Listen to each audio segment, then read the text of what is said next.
ఒకప్పుడు అమ్మాయిలు పెళ్లి చేసుకోవాలంటే భయపడేవాళ్ళు. కానీ ఇప్పుడున్న రోజుల్లో కూడా అబ్బాయిలు పెళ్లి చేసుకోవాలంటే భయపడే పరిస్థితులు వచ్చాయి. ఈ మాట ఎందుకు చెప్తున్నానంటే మీరందరికీ తెలిసిన విషయమే. రీసెంట్ గా జరుగుతున్న ఇన్సిడెంట్సే దీనికి ప్రధాన కారణం.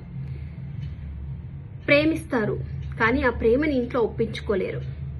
పెద్దలు కుదిర్చిన పెళ్లి చేసుకొని ఆ అబ్బాయిని భర్తగా వచ్చిన వాడిని ప్రేమించాల్సింది పోయి తన్ని హతమారుస్తున్నారు.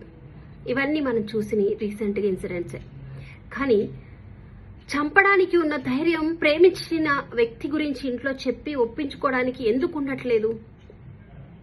ప్రేమ చాలా గొప్పది. ఆ గొప్పదైన ప్రేమని గెలిపించుకోవడానికి మీరు తపన పడండి. ఆ ఇంట్లో వాళ్ళని ఒప్పించండి, చేసుకోండి. లేదు అంటే ఎవరైతే పెళ్లి చేసుకుంటారో ఎవరినైతే వాళ్ళతోనే హ్యాపీగా ఉండండి. అంతేకాని ఇలా చంపకండి.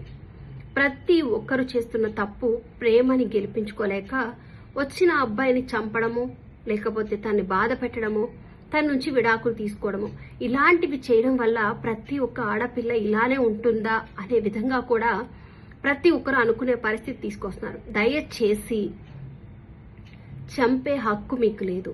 చంపే ధైర్యం ఉన్నప్పుడు ప్రేమని గెలిపించుకోండి అదే ధైర్యంతో. అంతేకాని ఇలాంటి అకృత్యాలకు, అఘాయిత్యాలకి పాల్పడకండి.